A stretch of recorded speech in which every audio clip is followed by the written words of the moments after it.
Irmãos, muito boa noite.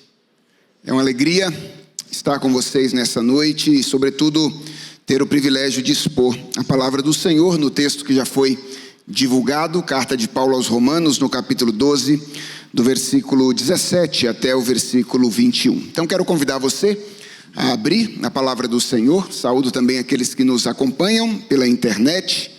Se puderem, abram as suas Bíblias também, acompanhem a leitura da palavra do Senhor e a exposição desta mesma palavra.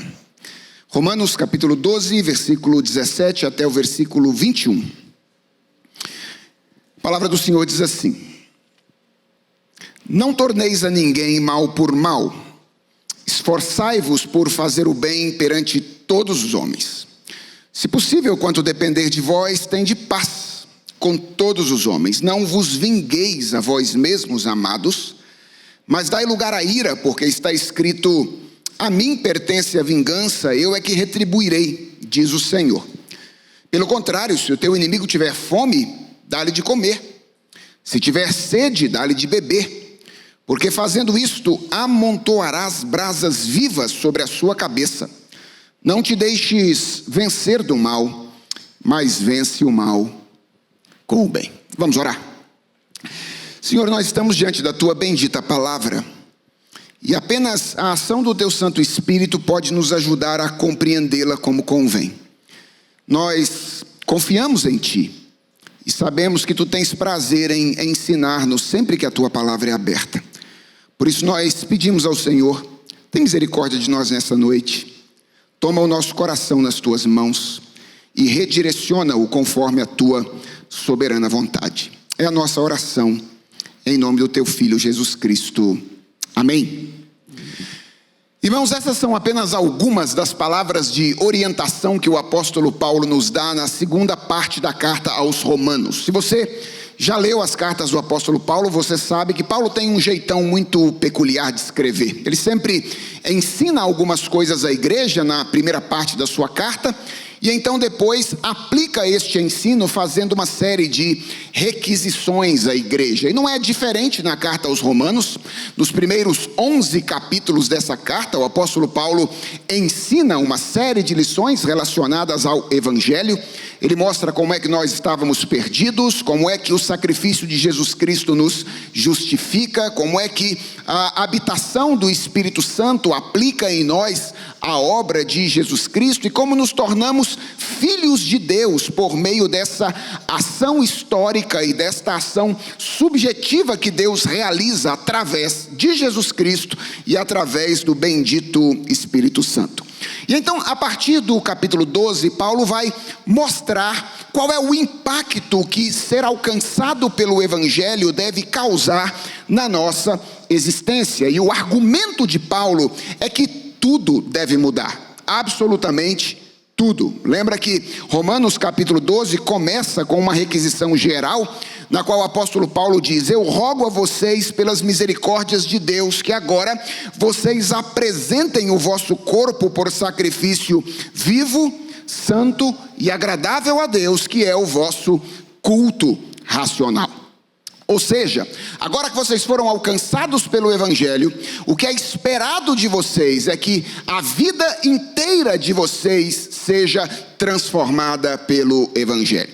E a partir do versículo 3 do capítulo 12, Paulo começa a detalhar essa transformação todo abrangente que o Evangelho precisa causar na vida daqueles que foram transformados por ele. Paulo mostra, por exemplo, logo no versículo 3, do versículo 3 até o versículo 8 do capítulo 12, que a maneira como nós nos enxergamos deve mudar a partir do momento em que o Evangelho nos alcança. Nós sempre temos a ideia de que nós somos muito, temos uma visão muito elevada de nós mesmos. E Paulo então diz: olha, agora que vocês foram alcançados pelo Evangelho, ninguém pense de si mesmo além do que convém. Tenham uma visão equilibrada a respeito de quem vocês são. E a partir do versículo 9, Paulo diz: agora que vocês foram alcançados pelo Evangelho, não apenas a relação de vocês consigo mesmos deve mudar, mas a relação de vocês com os outros também deve mudar. O amor seja sem hipocrisia. Agora ame as pessoas, ao invés de usar as pessoas como vocês tinham a tendência de fazer anteriormente.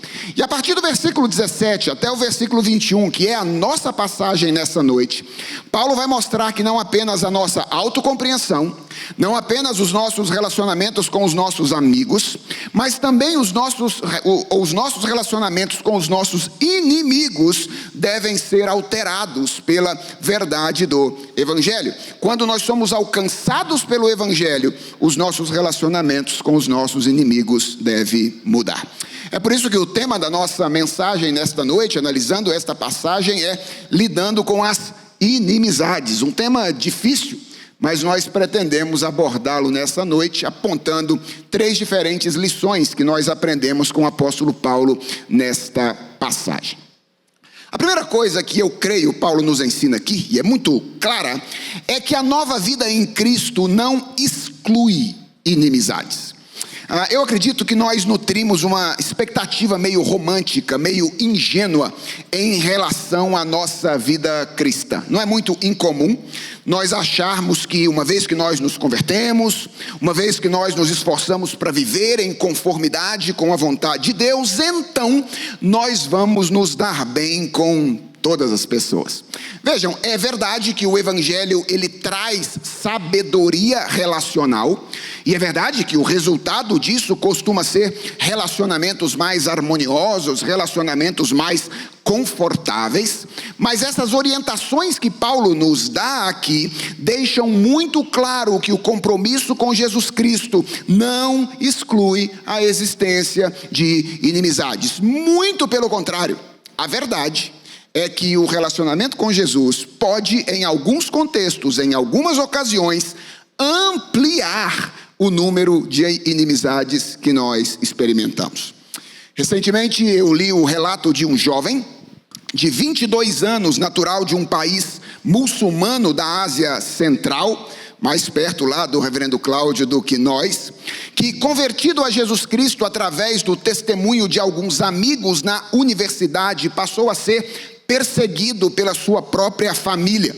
Ele contava nesse relato que ele teve os seus documentos forçadamente retirados pelos seus pais, que desejavam impedi-lo de sair do país, e que ele foi recorrentemente agredido por um dos tios, que em uma das acusações, ou uma das agressões, disse a ele que seria melhor que ele tivesse se tornado um assassino do que ele tivesse se tornado aquilo que ele se tornou, um cristão.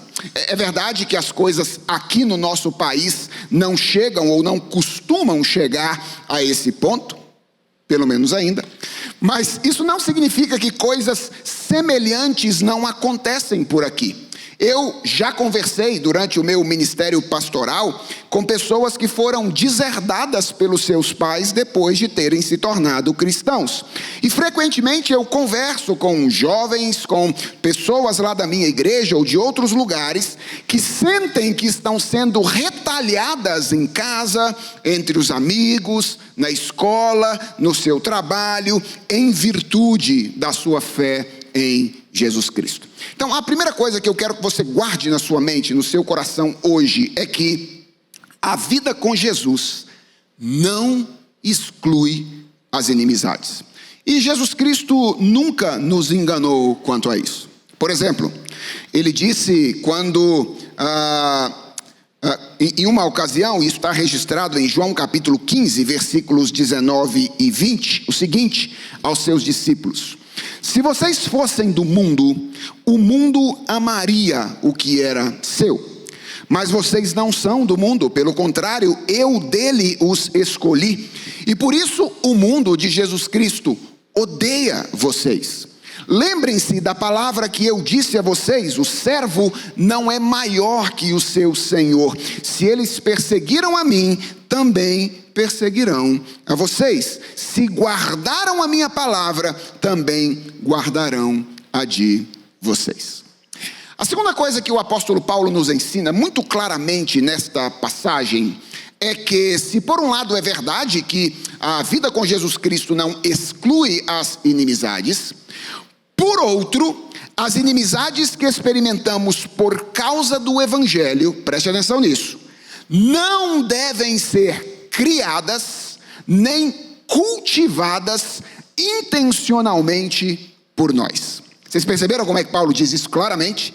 Ele diz no versículo de número 18: se possível, no que depender de vocês, vivam em paz com todas as pessoas.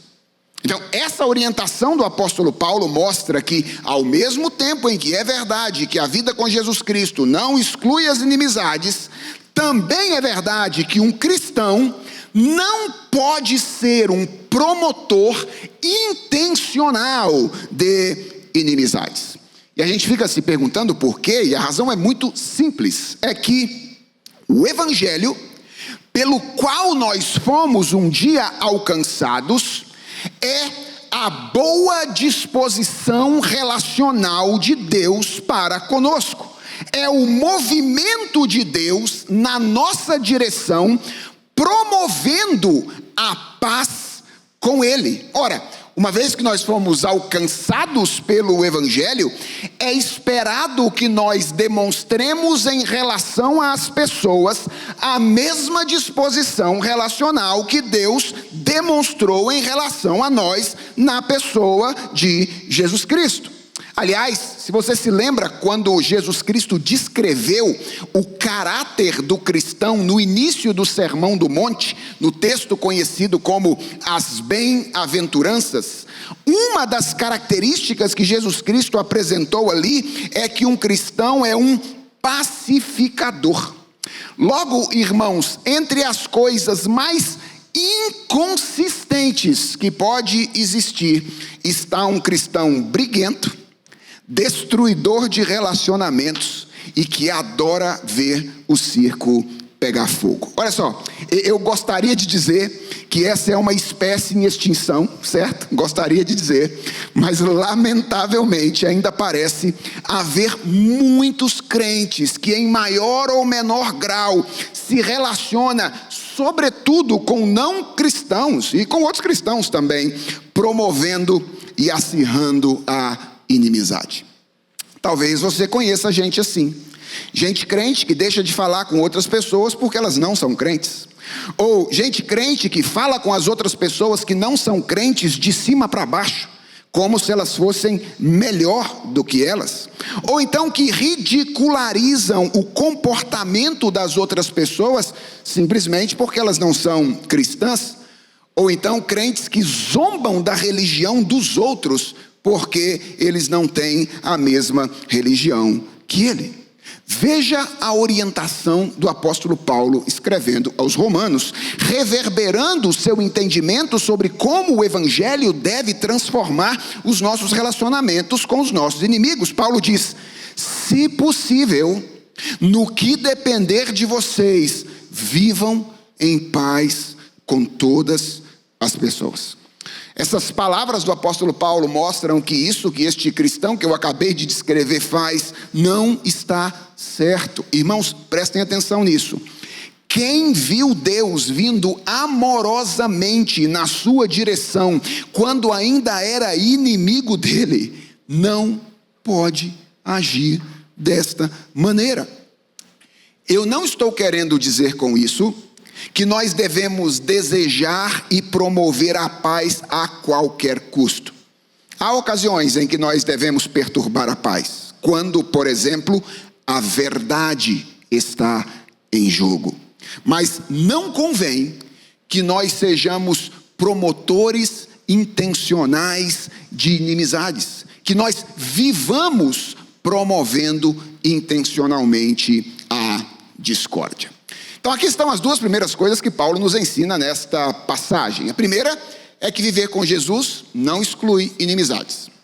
Por outro lado, se viver com Jesus não exclui inimizades, se inimizades existirem, elas não devem ser criadas nem cultivadas por nós. Agora, aqui vai a terceira lição, na qual eu quero gastar um pouquinho mais de tempo com vocês nesta ocasião. Quando as inimizades existirem, não por nossa conta, mas por causa das pessoas, como Deus deseja que nós reajamos a elas? E o ensino do apóstolo Paulo é o de que a vontade de Deus é a de que nós amemos os nossos inimigos. Paulo já havia ensinado nos versículos anteriores que o amor é a base dos nossos relacionamentos com os nossos irmãos. E agora Paulo nos ensina que não apenas dos nossos relacionamentos com os nossos irmãos, o amor deve ser a base dos nossos relacionamentos com os nossos inimigos. E talvez a pergunta mais importante da noite seja, afinal de contas, na prática, o que significa amar os nossos inimigos? Eu diria que basicamente duas coisas. A primeira delas, segundo o ensino do apóstolo Paulo, é rejeitar a nossa tendência à vingança. Veja o que Paulo diz nos versículos 17, 18 e 19 desta passagem. Ele diz assim: não paguem a ninguém mal por mal. Procurem fazer o bem diante de todos. Se possível, quanto depender de vós, tende paz com todos os homens. Não vos vingueis a vós mesmos, amados, mas dai lugar à ira, porque está escrito: a mim me pertence a vingança, eu é que retribuirei, diz o Senhor. Então a primeira coisa, ou a primeira maneira através da qual nós amamos os nossos inimigos é rejeitando a nossa tendência à vingança. Quero pensar um pouquinho nisso com vocês. Afinal de contas, o que é a vingança? Vingança é o modo como nós chamamos a retaliação que é imposta por alguém que foi ofendido ou que foi lesado contra aquele que o ofendeu ou que o lesou. Veja como a ofensa, a vingança pode ser absolutamente criativa. Nós, eu diria, somos altamente criativos quando o assunto é vingança. Por exemplo, a vingança pode envolver maledicência, pode envolver ironia, pode envolver indiferença, pode envolver agressão verbal, pode envolver agressão física, e o ápice ou o cúmulo da vingança é o assassinato, quando alguém atenta contra a vida de uma outra pessoa. A orientação de Paulo aqui é de que aquele que foi alcançado pelo Evangelho não pode lançar mão da vingança. Deixa eu fazer alguns esclarecimentos que acho que são necessários para a gente entender isso bem. Em primeiro lugar, isso não significa que a vingança em si mesma seja algo ruim, certo? Fosse assim, a vingança não seria atribuída a Deus, como acontece no versículo 19. Deus diz: a mim pertence a vingança. Ora, se a vingança pertence a Deus, é porque ela não é ruim em si mesma. A Bíblia diz que não há nenhum mal no ser de Deus. Portanto, se Deus é o vingador, a vingança não é em si mesma algo ruim. Aliás, eu diria, a vingança é boa. Por quê? Porque a vingança é a vindicação da justiça.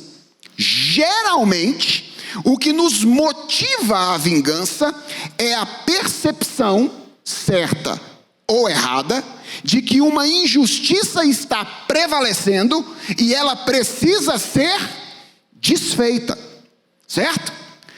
Consequentemente, se a vingança não é em si mesma ruim, esse é o segundo esclarecimento que eu preciso fazer.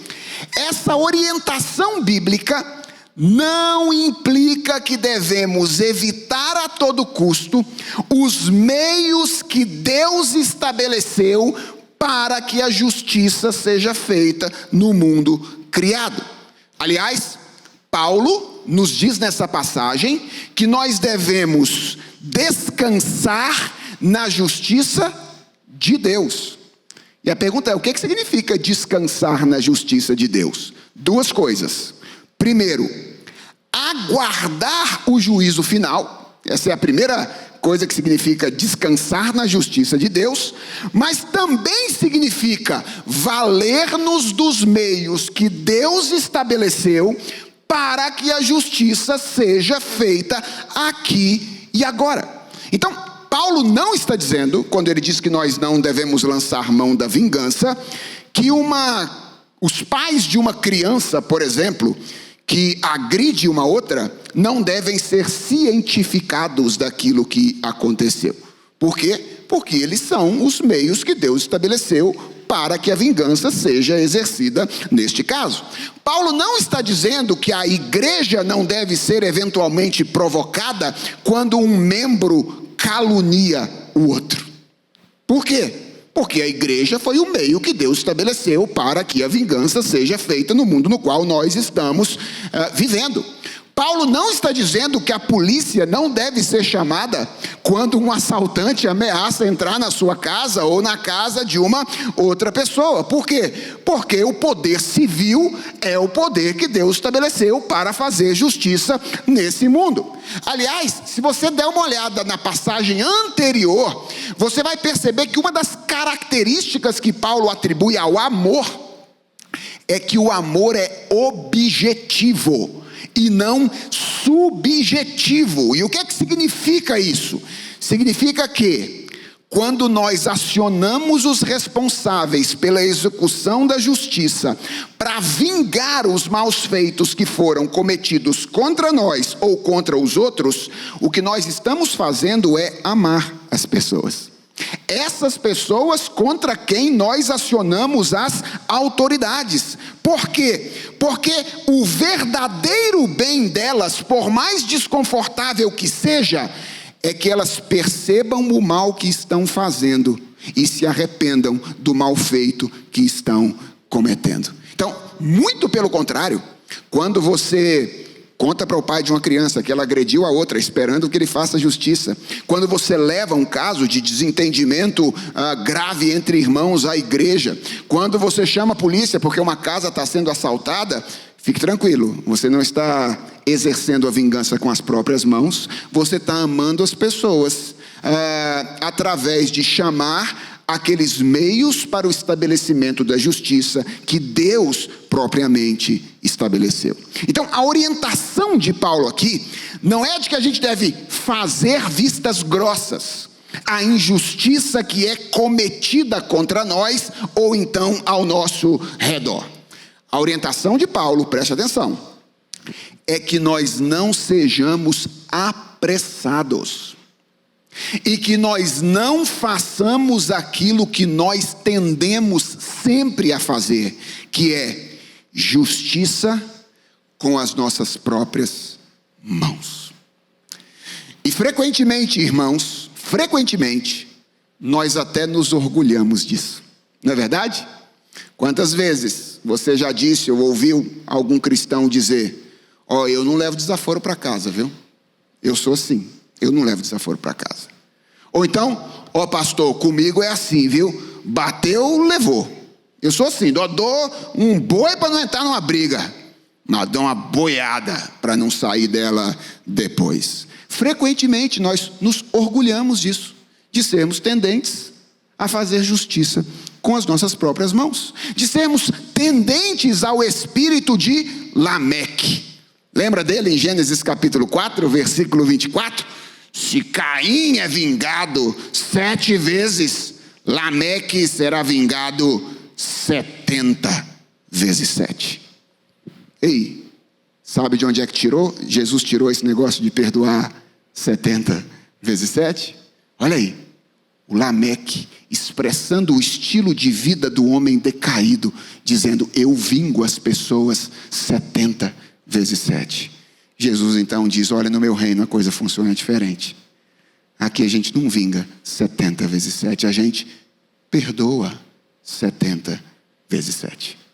Vejam, Esse comportamento, ele pode até ser admirado pelas pessoas nos nossos dias, mas ele não deve acompanhar aqueles que foram alcançados pelo Evangelho da graça de Jesus Cristo.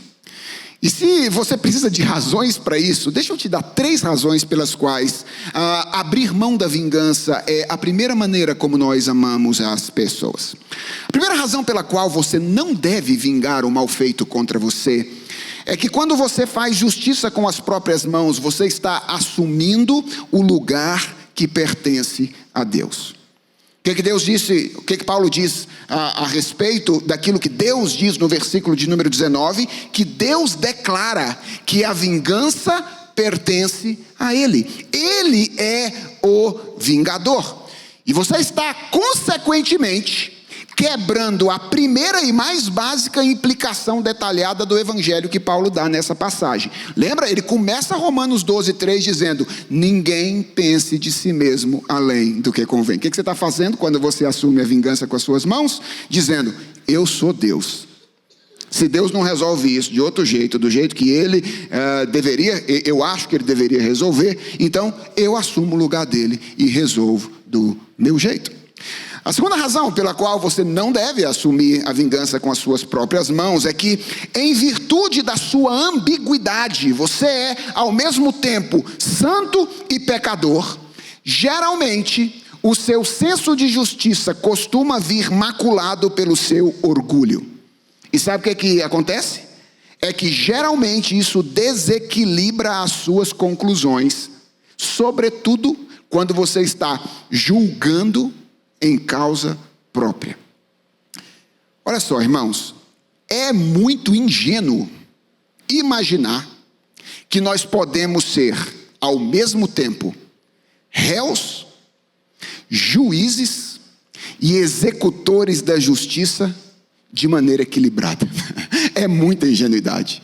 Com o coração pecaminoso que nós temos, a tendência é fazermos aquilo que Lameque faz, agirmos com a mesma proporção de justiça que ele age. Um homem pisa no meu pé, o que eu faço com ele? Eu tiro a vida dele. Percebeu a proporção? E por que depois a Escritura, ou a lei de Deus, vai estabelecer o princípio do olho por olho, dente por dente, que as pessoas acham absurdo? É porque se a gente deixar largado ao nosso próprio senso de justiça, vai ser vida por olho, vida por dente. É por isso que a Escritura estabelece esse princípio. Mas há uma terceira razão pela qual nós devemos amar as pessoas não vingando o mal que elas nos fizeram. E essa terceira razão é que o que veio ao nosso encontro quando nós éramos inimigos de Deus não foi a vingança dele, mas foi a sua misericórdia. Quando Deus se aproximou de nós, preste atenção nisso, Ele não nos deu o castigo que nós merecíamos em virtude da nossa culpa. Ele tomou a nossa culpa, lançou sobre o seu Filho Jesus Cristo e castigou o seu Filho em nosso lugar. Qual é a vontade de Deus? Ora, é que a misericórdia com que Ele nos tratou quando nós éramos inimigos seja expressa por nós na maneira como nós nos relacionamos agora com os nossos inimigos. E isso significa, preste atenção, assim como nós não recebemos de Deus aquilo que merecíamos, nós não damos aos nossos inimigos o que nós achamos que eles merecem. Então, como é que nós amamos os nossos inimigos em primeiro lugar? Nós os amamos abrindo mão da nossa tendência pela vingança. Até aqui tudo bem, né? Vai ficar um pouquinho mais difícil. Paulo nos ensina, em segundo lugar, que nós amamos os nossos inimigos, não apenas abrindo mão da nossa tendência à vingança, mas fazendo de maneira concreta o bem a eles. Irmãos, uma das características da ética cristã é a sua radicalidade. A ética cristã é bem radical. Ela não costuma limitar os seus requerimentos àquilo que nós consideramos suficiente, possível ou confortável, certo? Não dá para fazer isso. Eu não tenho condições. Não é confortável. A ética cristã não leva isso em conta quando ela estabelece os seus princípios. Muito pelo contrário, os requerimentos da ética cristã são simplesmente os princípios do Evangelho levado às últimas consequências. E aqui nós temos um exemplo muito claro disso.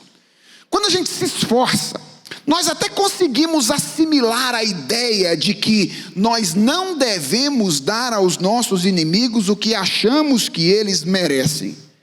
Aí vem Paulo e emenda a seguinte recomendação, versículos 20 e 21.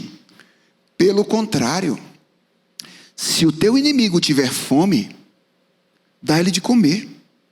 Se tiver sede, dá-lhe de beber. Porque fazendo isto, amontoarás brasas vivas sobre a sua cabeça. Não te deixes vencer do mal, mas vence o mal com o bem. O que essas palavras finais da passagem mostram para nós? Ora, que a vontade de Deus não é simplesmente que deixemos de vingar o mal que os nossos inimigos nos fazem. É que além disso, nós sejamos intencionais na prática do bem para com eles. E vários estudiosos entendem que nesses versículos Paulo está simplesmente ecoando aquilo que Jesus Cristo ensinou no Sermão do Monte, quando ele disse as seguintes palavras. Não há nenhuma contradição entre o ensino de Paulo e o ensino de Jesus. Veja o que Jesus ensina no Sermão do Monte. Vocês ouviram o que foi dito? Ame ao seu próximo e odeie o seu inimigo. Jesus não está, obviamente, citando o Antigo Testamento. Está citando aplicações do Antigo Testamento feitas por escolas rabínicas. E ele diz: eu, porém, lhes digo, amem os seus inimigos e orem pelos que perseguem vocês, para demonstrarem que são filhos do Pai de vocês que está nos céus, porque Ele faz o seu sol nascer sobre maus e bons, e vir chuvas sobre justos e injustos. Porque se vocês amam aqueles que os amam, que recompensa vocês têm? Os publicanos também não fazem o mesmo? E se saudarem somente os seus irmãos, o que estão fazendo demais? Os gentios também não fazem o mesmo? Portanto, sejam perfeitos, como é perfeito o Pai de vocês que está nos céus. Além de não vingar contra os nossos inimigos, fazer de maneira concreta o bem a eles. E talvez essas palavras de Jesus, somadas às do apóstolo Paulo, nos apontem duas coisas que nós devemos fazer em relação aos nossos inimigos como expressão positiva de amor. Quais são essas duas coisas? A primeira coisa que Jesus disse que nós deveríamos fazer é orar por eles. Ou seja, nós amamos os nossos inimigos quando nós oramos por eles. Jesus não diz exatamente qual é a oração de amor que nós deveríamos fazer em relação aos nossos inimigos, mas eu acredito que a petição mais amorosa que nós podemos fazer por eles é que Jesus os encontre como um dia Ele nos encontrou e os livrou da ira, e nos livrou da ira de Deus.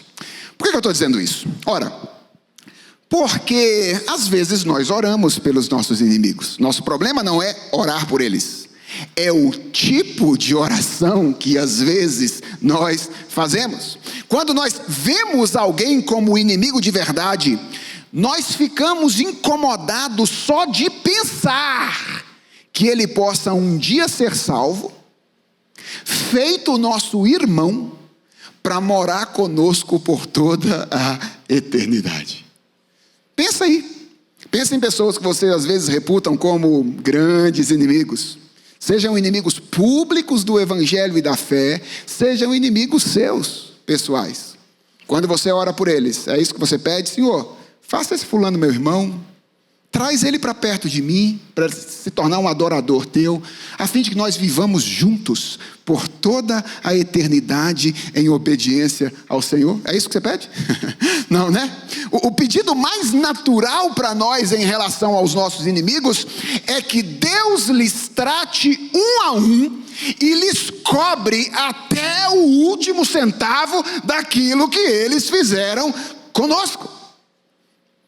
Na verdade, o nosso coração ele é tão pouco tendente ao amor, que às vezes até mesmo aos nossos irmãos, nós desejamos certas porções da justiça de Deus, sem condenação definitiva, é claro, assim, uma manifestação só temporal, não precisa dar a justiça final não, mas uma justiçazinha temporal eventualmente faria bem.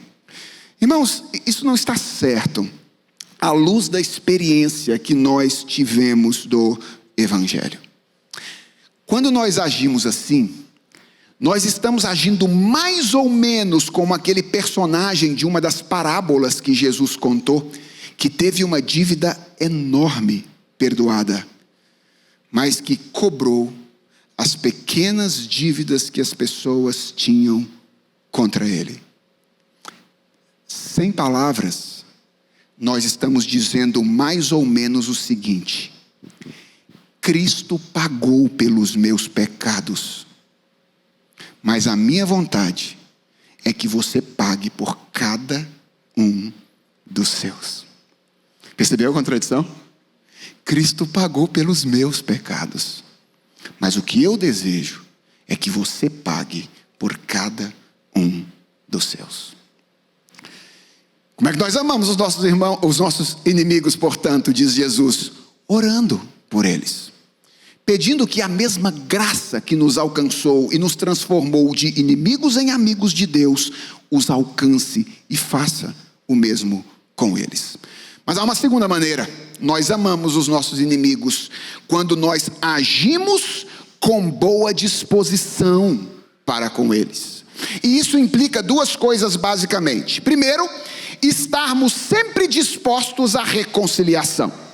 Lembra da primeira orientação? Se possível, no que depender de vocês, tende paz com todas as pessoas. Então isso implica que, se no meio do caminho, em algum momento, este inimigo quiser de maneira honesta e justa, verdadeira reconciliação comigo, o meu coração precisa estar disposto a me reconciliar com ele. Isso é agir com boa disposição para com o inimigo.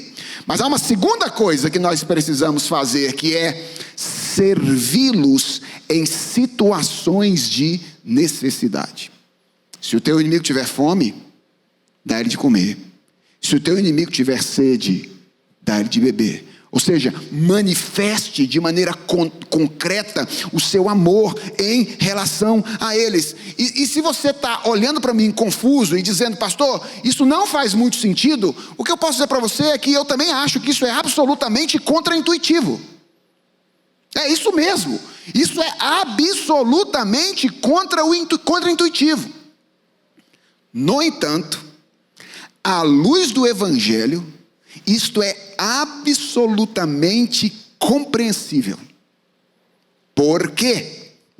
Porque o Evangelho não é apenas misericórdia, não é apenas Deus disposto a não dar a nós, ante seus inimigos, aquilo que nós merecíamos, a condenação. O Evangelho também é graça. Ou seja, é Deus dando a nós, seus inimigos, aquilo que nós não merecíamos. É Deus dando-nos a fé, é Deus dando-nos o Espírito Santo, é Deus dando-nos a adoção de filhos, é Deus dando-nos a comunidade de irmãos, é Deus dando-nos a vida eterna. Foi desta maneira que nós fomos tratados por Deus quando nós éramos inimigos dele, com misericórdia e com graça. E é assim que Deus espera que nós agora tratemos também os nossos inimigos com a mesma misericórdia e com a mesma graça com que Ele nos tratou quando nós éramos inimigos dele. E a passagem termina com duas expressões interessantíssimas. A primeira é: fazendo isto, ou seja, se você agir desse jeito, diz Paulo, você amontoará brasas vivas sobre a cabeça dele. E a gente lê esse negócio de brasa na cabeça do inimigo, a gente já fica feliz, né? Fala, opa, pelo menos em algum momento vai cair fogo sobre a cabeça dele, né? A gente fica já feliz quando lê essa expressão do apóstolo Paulo aqui. Irmãos, no contexto, isso parece ser um sinal de arrependimento.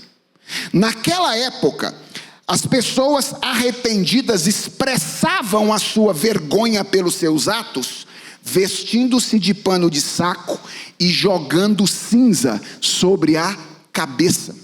O que Paulo parece estar dizendo aqui é que existe uma razão pragmática para nós agirmos desse jeito. É que quando nós amamos os nossos inimigos, nós ampliamos as chances de que eles sejam convencidos da maldade que eles fizeram e sejam ganhos como nossos irmãos. Fazendo isso, aumentam as chances de você amontoar brasas vivas sobre a cabeça dele.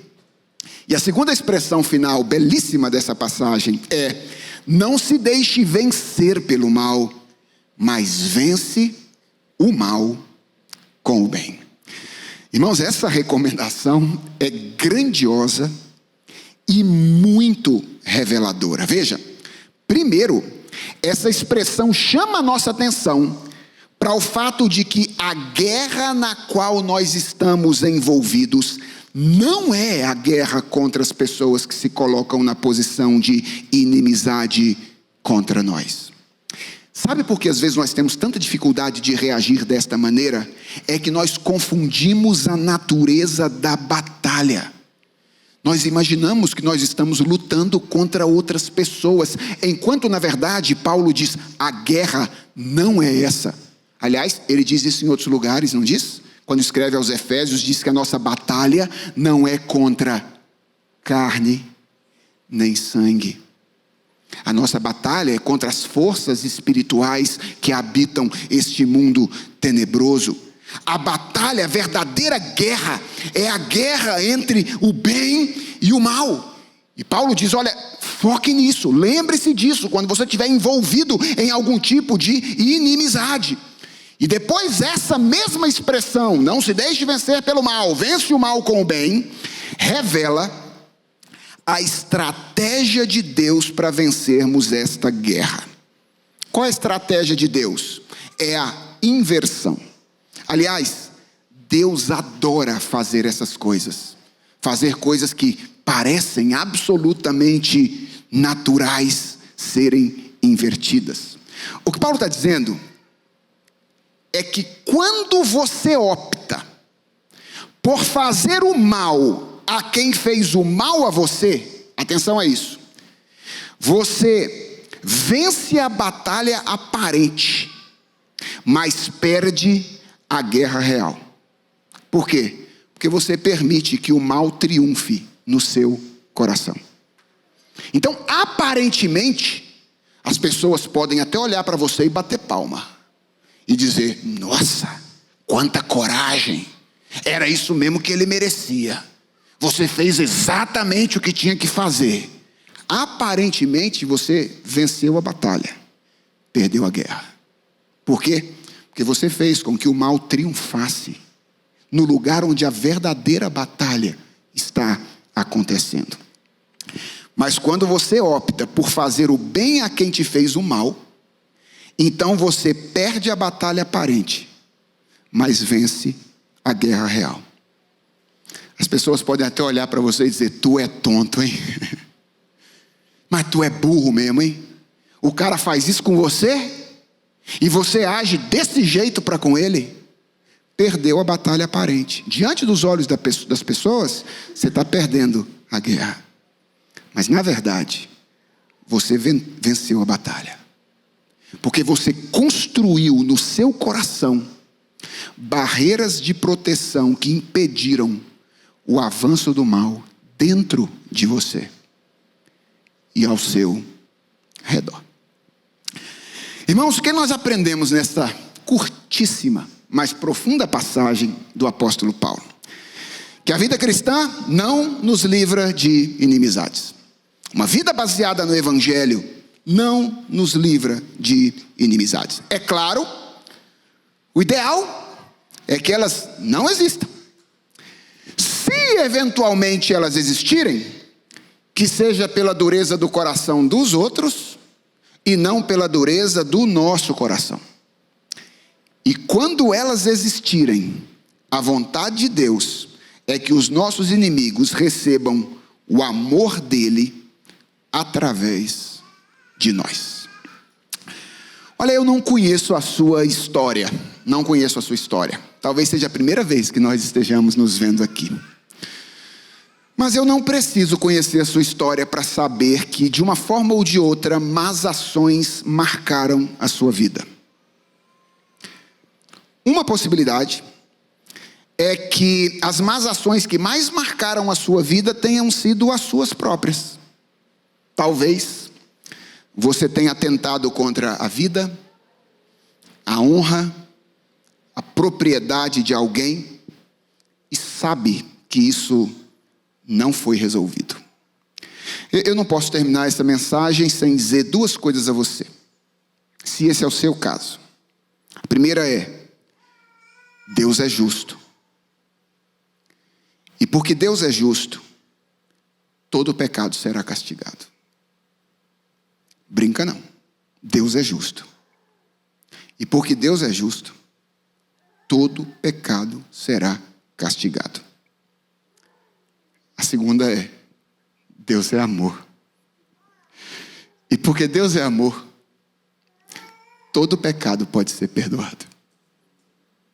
Todo pecado pode ser perdoado. Não interessa o tipo de más ações que você tenha cometido no passado. Se você se aproximar de Jesus Cristo em arrependimento e fé, os seus pecados serão castigados nele. E você será recebido de braços abertos e feito um filho de Deus. Então, venha rápido. Deposite as armas da rebeldia contra o Senhor. Creia em Jesus Cristo. E os seus pecados serão perdoados, independentemente da gravidade de quais sejam eles. Mas há uma outra possibilidade. É a de que as más ações que mais marcaram a sua vida tenham sido aquelas que outras pessoas realizaram contra você.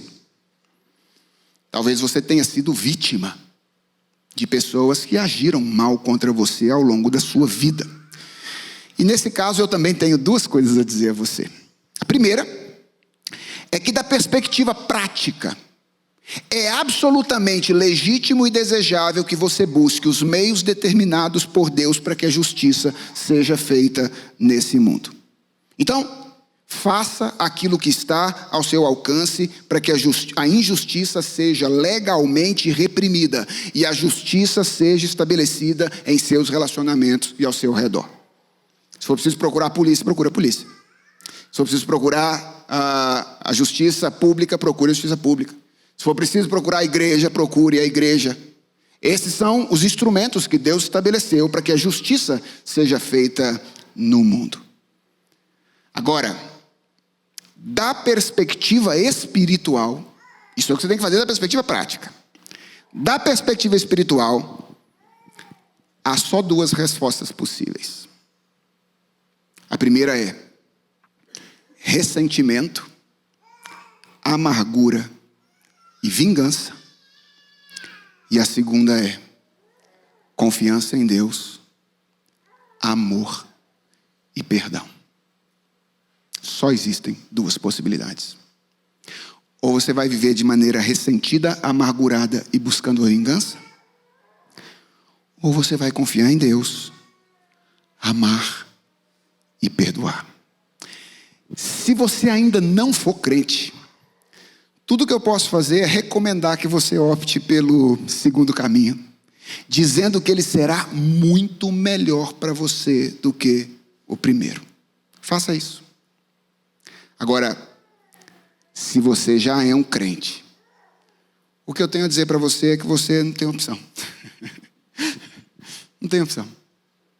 A misericórdia de Deus foi manifesta em seu lugar. A graça de Deus alcançou você. E agora o que Deus espera de você é que você faça com os outros aquilo que um dia Ele fez com você. E sabe qual é a boa notícia? É que você não precisa fazer isso sozinho.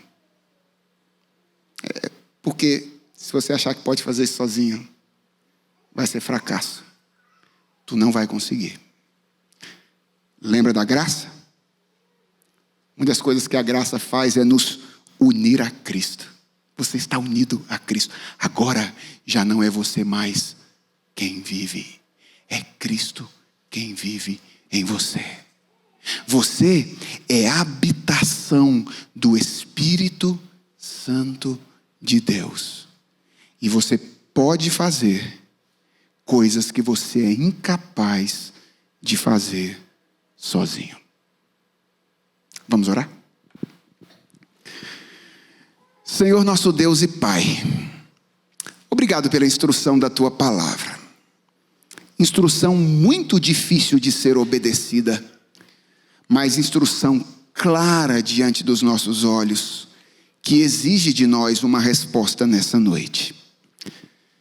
Eu oro pelos meus irmãos, oro por mim, e peço ao Senhor que Tu nos recebas nessa noite, por graça e misericórdia, e nos ensines a amar pessoas que eventualmente nos fizeram mal, fazendo aquilo que temos que fazer, buscando a justiça que o Senhor mesmo estabeleceu, ao mesmo tempo em que nos livramos de todo ressentimento, de toda a mágoa e de todo o desejo de vingança.